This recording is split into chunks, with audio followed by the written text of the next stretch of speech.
네, 안녕하세요. 해커스 한국사 안지영입니다. 해커스 한국사 능력 검정 시험 한 권 합격 심화편 일제강점기 진행하고 있고요.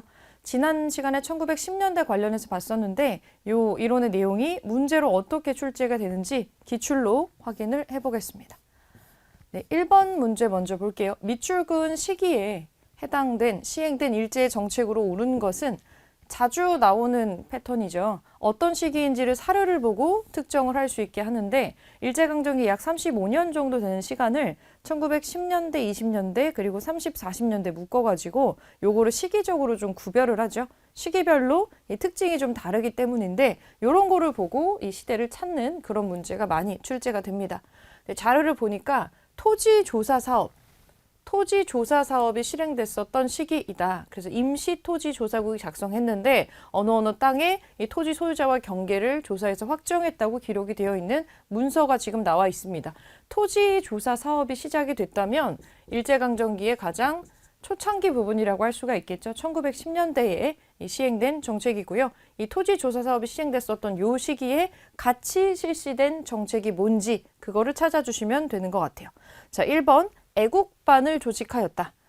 애국이라는 말을 딱 들으면 우리나라에서도 애국이란 단어를 쓰고 있지만 이거는 지금 조선에 대한 애국이 아니고 그 일종의 일제강점기 시기에 일본에 대해서 애국을 하라고 했었던 말이에요. 저런 단어가 나오면 애국반 이런 게 나오면 이제 전쟁 시기로 좀 접어들면서 민족 말살 통치를 했었던 그래서 일본에 충성하라 라고 했었던 시기로 넘어가야 돼요. 요거보다 훨씬 뒤쪽에 있어요. 그리고 2번 신문지법을 제정하였다. 신문지법 이거는 국권이 피탈되기 이전이에요. 그러니까 이제 국권을 피탈해야 되니까 한일합병을 억지로 해야 되니까 언론이나 이런 반발을 좀 막아놓기 위해서 먼저 이 작업을 하고 나서 국권 피탈을 하게 되는 거죠. 이것도 시기적으로 맞지가 않아요. 이거는 전이니까 조선태형령을 시행하였다. 대표적인 1910년대에 있었던 거죠. 3번이 답입니다. 일제가 1910년에 우리가 나라를 빼앗기고 나서 무단 통치 시기를 10년 정도를 하죠. 우리는 뭐 재판도 없이 직결 처분을 받고 조선 사람한테만 적용됐었던 게 있어요. 그게 조선 태형령이라는 건데 대표적으로 1910년대를 상징하는 정책 중에 하나입니다. 3번으로 골라주시고 산미 증식 계획이 나오는 거는 요거 뒤에 나오는 얘기죠. 10년대가 아니고 황국신민서사의 암송을 강요하였다. 황국신민이라고 하는 거는 천황의 신민이다 라는 얘기입니다. 정신적으로 지금 일본에 충성한다고 조종을 하려고 하고 있죠. 이것도 민족 말살 통치 시기로 넘어가야 나오는 얘기예요. 그래서 3번으로 찾아주시면 됩니다. 자, 2번 보겠습니다. 다음 법령의 시행 결과로 옳지 않은 것은 맞지 않는 거를 찾는 거예요. 토지의 조사 및 측량은 이 영에 의한다. 토지조사 사업이네요. 토지조사. 토지의 소유자는 조선 총독이 정하는 기간 내에 이거를 신고를 해야 된다. 전형적인 토지조사 사업에 대한 내용이고요. 자, 1910년대에 실시가 되었던 토지조사 사업. 이거를 시행한 결과 어떻게 되었는가? 그거를 지금 풀면 될 것 같아요. 옳지 않은 거. 자, 조선 총독부의 재정 수입이 증대되었다. 이거를 하는 이유 중에 하나가 일단은 어디에 얼만큼의 토지가 누구한테 들어가 있는지를 알아야 세금도 부과하고 걷어들이겠죠. 만약에 우리가 국권 피탈 상태가 아니었다면 그냥 우리나라의 재정을 확충하기 위해서 했던 사업이라고 봐도 무방할 거예요. 그런데 국권이 우리 쪽에 있지 않은 상태였기 때문에 일제가 이걸 시행한 이유는 어디에 얼만큼의 땅이 있는지를 알아서 세금을 거두어서 총독부의 재정 수입이 증대를 했겠죠. 세금을 걷어들이고 하는 과정에서 요거는 맞는 얘기고요. 지계 아문이 설치가 되어서 지계가 발급되었다. 우리가 문제를 풀 때 이 지계라는 단어가 나오면 이거 딱 대한제국 시기입니다. 대한제국 시기에 한 3년 정도밖에 운영이 못 되고 없어지게 되는 건데 고종이 대한제국 때 실시를 했었던 대표적인 것 중에 하나입니다. 이거는 대한제국의 고종 시기니까 국권 피탈의 이전이거든요. 시기가 안 맞죠. 2번이 정답이 되겠고요. 3번 일본에서 한국으로의 농업 이민이 증가하였다. 왜 농업 이민이 증가했을까? 왜냐하면 이렇게 땅을 신고를 했을 때 만약에 이거를 이 기간 안에 신고를 하지 못하거나 하면 이게 어딘가로 귀속이 되겠죠. 근데 이게 동양척식 주식회사라고 하는 일본이 우리의 토지나 경제권 같은 걸 빼앗기 위해서 미리 만들어 놓은 통치 기구가 있는데 그쪽으로 들어가요. 그러면 그거를 가지고 있다가 이걸 누구한테 주느냐? 우리나라 쪽으로 넘어오는 일본인들에게 아주 싸게 혹은 그냥 불화를 하는 그런 작업이 있기 때문에 우리나라 쪽에 들어와가지고 농사를 지는다고 하면 일본 본토에서 땅을 사거나 하는 것보다 비교도 안 될 정도로 저렴한 가격으로 굉장히 좋은 조건으로 시작을 할 수가 있었던 거죠. 우리도 옛날에 왜 미국 이민 같은 거 가는 거를 보면은 아메리칸 드림이라고 하잖아요. 이때 당시에 일본인들은 조선의 어떤 이런 아메리칸 드림 같은 우리가 했던 것처럼 그런 거를 품고 오는 사람들이 상당히 많았을 거예요. 이제 우리나라를 늘어난 일본의 땅 정도로 생각을 하는데 일본이 우위를 점하고 있는 그런 상황이니까 농업 이민은 증가를 했겠죠. 만주와 연해주로 이주하는 우리 농민들이 늘어났다.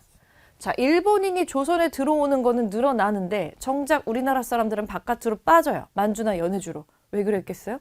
땅도 뺏기고 너무 힘드니까 바깥으로 나가는 거죠. 정작 우리나라 사람들은 외부로 많이 나갑니다. 자, 5번 동양척식 주식회사의 보유 토지가 확대되었다. 이거는 지금 이 1번하고도 연결이 되겠죠. 이렇게 해가지고 거두어들인 기한 내에 신고하지 못한 토지들은 이쪽으로 들어가는 거니까. 그리고 이렇게 들어간 토지들이 일본에서 한국으로 농업 이민을 온 사람들에게 나누어지는 거죠. 이런 식으로 연결이 되어 있어요. 자, 혼자 맞지 않은 것으로 대한제국 시기의 정책이 들어가 있는 2번 광무개혁이 들어가 있는 이 부분이 정답이 되겠습니다. 자, 오른쪽으로 올라가서 가 단체에 대한 설명으로 옳은 것은 이것은 고종이 임병찬에게 내린 밀지의 일부입니다. 그는 이 밀지를 받고 복벽주의를 내건 이거를 조직을 했습니다. 애통하다 일본 오랑캐가 배신하고 합병하니 종사가 폐허가 되어 국민은 노예가 되었다. 짐이 믿는 것은 너희들이니 너희들이 힘써서 광복하라. 이거를 고종이 직접 임병찬이라는 사람한테 준 거예요. 저 사람은 유생입니다. 유생인데 나의 주군으로부터 지금 명을 받은 거죠. 그래서 이 주군을 다시 이 복권을 시킬 수 있는 복벽주의라고 하는 황제를 다시 돌리는 이거를 내걸어서 어떤 단체를 만들어요. 이 임병찬이 조직한 단체는 독립시켜야죠. 독립의군부. 우리 군주를 다시 돌려서 독립시켜야죠. 독립의군부라는 단체입니다. 여기에 대한 걸로 맞는 거 고르시는 거예요. 일본 도쿄에서 독립선언서를 발표한 거는 이 독립의군부가 아니고 요거 그 일본에 유학 갔었던 조선인 유학생들이 한 거죠. 조선 청년 독립단이라고 있어요. 조선 청년 독립단. 자, 2번 일제가 제정한 치안유지법으로 탄압받았다. 치안유지법으로 탄압을 받았던 단체가 굉장히 많이 있는데 나중에 이제 조선어학회 같은 우리말 연구하고 사전 편찬하는 분들도 이것 때문에 탄압을 받았던 게 있어요. 독립의군부에는 해당되지 않습니다. 서간도에 신흥 강습소를 세워서 독립군을 양성하는 거는 비밀 결사 단체로 활동했었던 신민회라는 중요한 단체가 있었죠. 이건 신민회가 하는 거고요. 독립운동 자금을 모으기 위해서 독립공채를 발행을 했었던 거는 3.1운동 이후에 생겼던 대한민국 임시정부에 해당하는 내용입니다. 자, 5번 조선 총독에게 제출하기 위해서 국권 반환 요구서를 작성을 했다. 요게 독립의군부가 했었던 일입니다. 5번을 답으로 찾아주시면 되겠네요. 4번 보겠습니다. 가 단체에 대한 설명으로 옳은 것은 판결문 박상진, 김한종에 대해서 판결을 내리고 있는데 사형에 처한다. 사형의 집행을 당하고 있네요. 피고 박상진, 김한중은 한일 병합의 불평을 가지고 그렇다면 일제강점기의 어떤 액션이겠죠. 구한국의 국권 회복을 명분으로 이것을 조직하고 국권 회복을 위한 자금 조달을 위해서 조선 각도의 자산가에게 공갈로 돈을 받아내기로 하고 공갈로 돈을 받아낸다는 게 뭐예요? 이 조선인 자산가라고 하는 사람들이 친일파였다라는 걸 뜻합니다. 최기중 등을 교사하여 장승원의 집에 침입해서 자금을 강취하고 살해하도록 한 죄가 인정되므로 위와 같이 판결한다. 그러니까 박상진, 김한종이라는 사람은 일제강점기에 그 국권을 빼앗긴 것에 대해 불평을 가지고 독립을, 광복을 목표로 어떤 단체를 조직을 했고 이 조직의 자금 조달을 위해서 친일 부호들을 살해하거나 여기서 이 자금을 강취하는 걸 했었던 것 같고 그걸로 지금 체포가 된 것 같죠. 자, 박상진이라는 이름을 좀 기억을 해주시고요. 이 박상진이라는 사람이 만든 단체는 우리 광복회야죠. 대한 광복회라는 단체가 있습니다.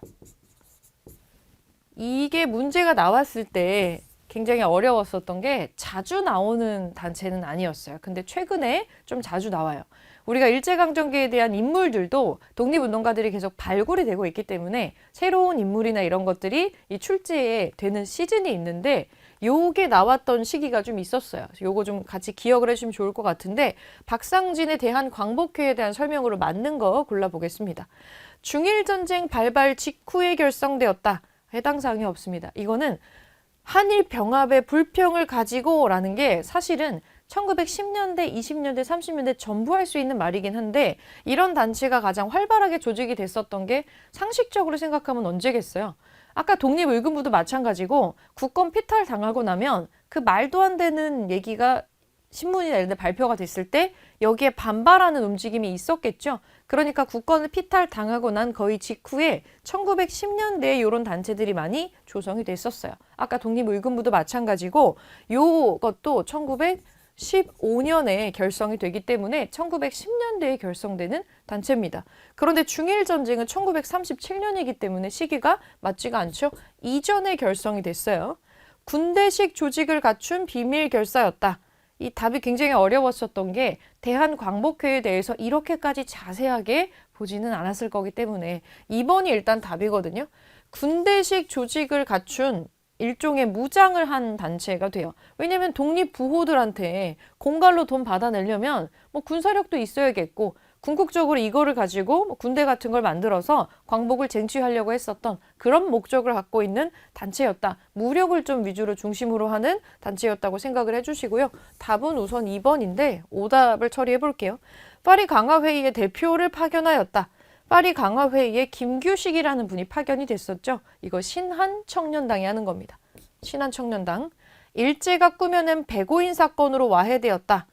데라우치 총독을 암살하려고 했다라는 걸 꾸며내가지고 와해를 시켰죠. 어떤 단체를. 이거는 신민회입니다. 만민공동회를 열어서 열강의 이권 침탈을 비판하였다. 이건 독립협회가 하는 거죠. 독립협회.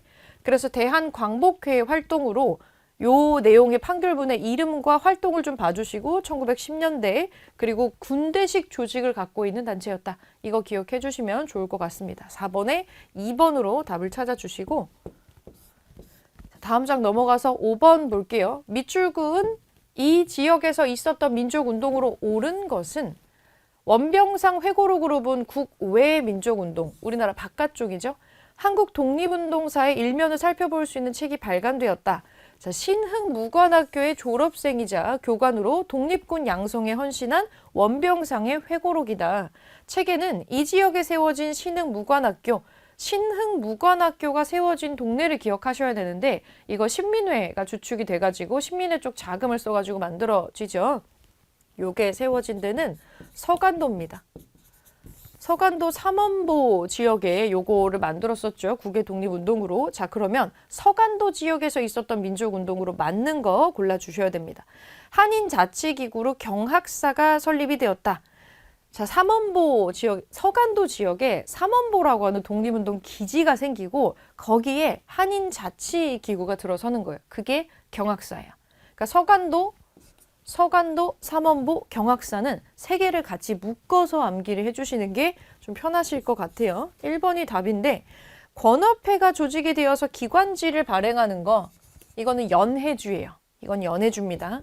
유학생들이 중심이 돼가지고 28 독립선언서가 발표됐던 거는 도쿄죠. 일본에서 조선 청년 독립단이 하는 일이죠. 4번 대조선 국민군단이 결성이 되어서 군사훈련을 실시하였다. 대조선 국민군단, 이거 하와이에서 결성이 되는 단체고요. 박용만이 하와이에서 만들죠. 흥사단이 창립이 되어서 교민들에게 민족의식을 심어주고자 하였다. 안창호가 미국의 샌프란시스코를 중심으로 만들었던 이 두 개는 미주 지역에 있는 겁니다. 그래서 서간도 지역에 대한 설명으로 맞는 거 1번으로 골라주시면 되고 이게 어렵죠. 답은 1번으로 찾으시고 나머지가 어느 지역에 있었는지도 같이 봐주시면서 넘어가겠습니다. 네, 6번 보겠습니다. 6번. 가운동에 대한 설명으로 옳은 것은 언론 보도로 본 만세 기념일이라고 나와 있네요.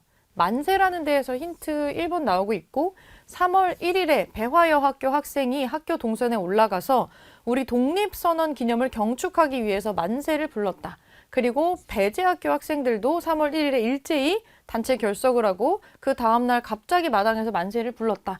어떤 거를 기념하기 위한 액션이겠죠. 자, 지금 이 신문 기사의 내용의 해설을 보니까 신한민보의 1920년 4월 20일자의 기사라고 나와 있습니다. 1920년. 자, 민족 최대 독립운동이었던 이 운동의 1주년 무렵에 두 학교에서 학생들이 기념 세레머니를 했던 거를 보도를 지금 하고 있는 거죠. 자, 그러면 이 운동은 3월 1일이고 만세라는 글자가 나오니까 우리 민족 최대의 독립운동이었던 만세운동이죠. 3.1 운동을 얘기를 하는 거겠네요. 그럼 이거에 대한 내용으로 맞는 거 골라주시면 되겠죠. 맞는 거. 자, 1번 통감부의 방해와 탄압으로 중단되었다. 통감부의 방해가 있을 수가 없죠. 이제 일제강점기로 넘어가면 1910년 이후부터는 통감부가 아니고 총독부가 등장을 하니까 요거 아니네요. 러시아의 저령도 조차 요구를 저지하였다. 러시아가 지금의 그 영도, 저기 부산 쪽에 영도다리 있는 데 있잖아요. 그쪽에다가 조차지 요구를 했는데 요거를 저지시킨 적이 있어요. 누가 했냐면 독립협회가 하는 활동 중에 하나입니다. 이거를 공론장에 막 끌어올려서 또 반대를 하는 역할을 했었었죠. 독립협회 활동이에요. 아니고요. 순종의 인산위를 기회로 삼아 추진되었다. 순종의 인산위를 기회로 삼아서 추진했던 거는 60만세운동이죠. 이 3.1운동은 고종의 인산위를 기회로 삼아서 했었던 거고요. 대한민국 임시정부 수립의 계기가 되었다. 1919년 3월 1일에 벌어졌던 이 운동의 최고 성과는 임시정부가 수립되었다라는 겁니다. 이거 두 개는 연결이 되어 있어요. 4번으로 답은 찾아주시면 되겠고요. 자, 5번 성진회와 각 학교 독서회에 의해서 전국적으로 확산이 되었다. 원래 광주에서 일어났는데 전국으로 확산됐다라는 내용인데 광주 학생 항일 운동에 대한 내용입니다. 그래서 3.1운동은 3.1운동 자체도 매우 중요하지만 이 3.1운동 다음이 어떻게 됐느냐 이걸 연결해서 주로 물어보기 때문에 이거 두 개는 묶음으로 전후 관계를 파악해 주시면 될 것 같습니다. 6번, 4번으로 풀게요. 자, 7번. 가 정부의 활동에 대한 설명으로 옳은 것은 도내 관공서의 조선인 관리, 기타 조선인 부호 등에게 빈번하게 불온 문서를 배부하는 자가 있어서 수사한 결과 이 땡땡의 소행으로 판명되어 그의 체포에 노력하고 있다. 그는 이 정부의 교통부 차장과 재무부 총장으로 무슨 부가 있네요. 여러 가지 명령을 받았다. 독립공치를 판매하는 한편이라고 나오고 있네요. 그리고 정부라고 지금 표현이 돼 있죠. 이 상해에 있었던 대한민국 임시정부입니다. 대한민국 임시정부의 활동으로 맞는 거 골라주시면 되는 거죠. 무장투쟁을 위해서 중광단을 결성하는 거는 대종교가 하는 일입니다. 이 대종교가 중광단을 결성을 했고요. 이게 나중에 김좌진 장군을 중심으로 하는 북로군정서가 되죠. 민족교육을 위해서 서전서숙을 설립하였다. 이거는 이상설이 세우는 학교입니다. 이상설.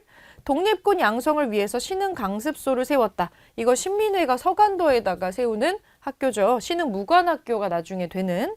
외교활동을 위해서 구미위원부를 설치하였다. 이게 임종의 활동입니다. 임시정부가 상해에 위치한 거는 외교 독립을 좀 용이하게 할 수 있는 장소라고 판단했기 때문이고 그래서 구미위원부를 설치를 해서 활발하게 외교 활동을 꾸준히 전개를 했었죠. 농촌 계몽을 위해서 분화로드 운동을 전개하는 거는 1930년대 동아일보가 하는 거죠. 동아일보. 자, 7번에 4번으로 임시정부 활동 골라주시면 됩니다. 자, 마지막 8번 보겠습니다. 밑줄은 회의에 대한 설명으로 맞는 것을 고르시면 돼요. 본 회의는 2천만 민중의 공의를 지키는 국민적 대회합으로서 최고의 권위에 의해서 국민의 완전한 통일을 견고하게 하며 광복 대업의 근본 방침을 수립하고 뭐가 말이 장황한데 이 독립운동의 방향을 지금 우리가 다시 설정할 필요가 있다. 이런 얘기예요. 자, 3.1운동으로서 우리 민족의 정신적인 통일은 이미 표명이 되었다. 본 대표들은 국민이 위탁한 사명을 받아 국민적 대단결을 힘써 도모하며 독립전도의 대방책을 확립을 하고 통일적 기관 하에서 대업을 기성하려 한다. 사실 이게 내용이 이걸 딱 봤을 때 이 사료를 완전히 처음 보는 사람은 뭐야 이게? 이렇게 생각할 수도 있는 사료예요. 내용이 좀 어렵죠. 이게 무슨 회의냐. 그래서 이 회의를 딱 봤더니 2천만 민중의 공공의 어떤 대의를 지키려는 국민적인 대회합이다라고 이거를 밝히고 있고, 우리는 이 국민의 완전한 통일, 광복 대업, 이게 우리의 근본 방침이다. 계속 나오고 있어요. 그래서 국민이 위탁한 사명이라고 하고 있고, 3.1운동으로 우리 민족의 정신적인 통일이 표명됐다. 그럼 이거는 3.1운동 뒤에 일어난 회의라는 걸 알 수가 있겠죠. 3.1운동 뒤에 국민이 위탁한 사명을 받았던 단체, 임시정부죠. 그런데 임시정부가 초반에 시작은 굳세게 했지만 나중에 내부 분열이 좀 일어나게 돼요. 그 내부 분열이 일어나서 거의 와해될 지경에 이르러가지고 긴급회의를 하는 거죠. 이렇게 되면 안 된다. 우리가 좀 방책을 한번 논의를 해보자. 그래서 이 회의는 뭐냐면 흔들리는 임시정부를 부여잡고 의견을 조금 합치해 보려고 하는 국민대표회의라는 걸 하는 거예요. 그 회의를 지금 언급을 하고 있습니다. 이제 임시정부가 출범을 해서 초반에 위기를 겪었던 내용인데 1923년에 있었던 국민대표회의, 요거에서 우리가 한번 의견을 다시 한번 정리하고 일치를 시켜보자 라는 회의였어요. 자, 그러면 요 회의에 대한 설명으로 맞는 것을 골라주시면 됩니다. 창조파와 개조파가 대립하였다. 이 말도 되게 어렵잖아요. 이때 요게 왜 일어났냐면 그때 우리가 사실 임시정부 활동이 일본에 의해서 많은 어려움을 또 겪기도 했었고, 요때 내부에서 요런 여러 가지 사건들이 좀 있었어요. 그 이승만 대통령에 대한 문제가 좀 불거지게 된 건데, 이승만 대통령이 여러 가지 문제가 있었지만은 일단은 대통령 호칭에 대한 문제 이런 게 있었고, 자금에 대한 문제 또 이런 게 있었고, 그리고 또 이런 게 있어요. 그 주변에 단체에 소속된 사람들하고 상의를 하지 않은 상태로 이 국민대표회의가 있기 좀 전에, 몇 년 전에 뭔가 이승만 대통령의 개인적인 독단으로 미국 정부에다가 뭔가를 보낸 거예요. 뭔가 문서를 보냈어요. 근데 그걸 미국이 그냥 묵인을 했기 때문에, 무시했기 때문에 전혀 이 일이 드러나지 않다가 이 회의가 있을 때 전에 이게 드러나가지고 난리가 난 거예요. 이게 뭐냐면 유엔이 우리가 완전한 독립을 쟁취할 때까지 우리를 좀 위임 통치를 해달라. 미국을 중심으로 한 뭐 유엔이 이렇게 이런 거를 위임 통치를 요청하는 문건을 보냈던 거예요. 근데 이거 미국이 그냥 묵살을 합니다. 별로 이렇게 어떤 액션을 취하지를 않았어요. 답장도 오지 않았고. 그래서 이게 되게 중요한 문제잖아요. 사실 임시정부가 출발할 때 임시정부의 의미라고 하는 게 뭐였냐면 독립운동을 하는 사람들도 방향이 조금 달라요. 컬러가 좀 제각각이잖아요. 그런데 일단 우리가 독립이라는 목적이 공통적으로 있으니까 우선은 같은 바구니 안에 서로 성향이 다른데 그냥 다 모인 거예요. 이래서 약간 통합된 단체라는 데 의미를 조금 더 두고 있었는데 불협화음이 계속 자잘하게 났겠죠. 근데 여기에서 힘으로 우리가 쟁취를 해야 된다라는 무장투쟁을 좀 주장하셨던 계열들이 있는데 이분들이 이제 폭발을 한 거죠. 아니 무슨 우리나라를 위임 통치해달라고 하는 게 나라를 한 번 더 외국에다 갖다 바치겠다는 거 아니냐. 나는 이런 데서는 있을 수가 없다 하고 박차고 뛰어나가는 사람들이 생기게 됩니다. 이때 엄청 욕을 많이 먹었죠. 이걸로. 왜냐면 어떻게 보면은 때에 따라서는 사람에 따라서는 이승만의 이런 행위가 나라를 팔았다고 여겨질 수도 있어요. 그래서 이런 방침이 마음에 들지 않았던 많은 분들이 임시정부를 이탈하게 되면서 임시정부가 홀쭉해지는 거예요. 이제 정말 존폐의 위기에 서 있는 거죠. 이거를 가지고 막 싸움이 난 거예요. 그래서 무슨 사람들이 의견이 갈리는 게 뭐냐면 끝났어. 임시정부 끝났으니까 아예 그냥 다 갈아엎어야 된다. 그냥 이렇게 갈아엎게 되면 통합된 단체로 또 출발할 수 있는 가능성이 좀 줄어들지 않겠어요? 서로 제각각 좀 찢어지겠죠? 근데 지금 임시정부 이거 심폐소생 안 돼, 이거. 다시 만들어야 돼. 창조파가 있고요. 아니야. 지금 우리가 문제가 있지만 이 문제가 일어난 부분만 시정을 해가지고 그냥 어떻게든 이 단체는 같이 가야 돼. 이게 이제 개조판 거예요. 그래서 이런 파들이 둘이 대립을 한 거죠. 그러니까 심플하게 얘기하면 임시정부를 없애자 아니면 지속하자. 이거를 가지고 끊임없는 논의가 있었던 거죠.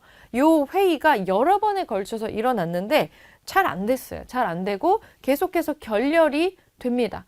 그런데 이제 임시정부를 끝까지 안 놓고 붙들어가지고 어떻게든 가보려고 그 살림살이 어려울 때부터 포기하지 않고 있었던 사람 중에 김구라는 인물이 있는 거고요.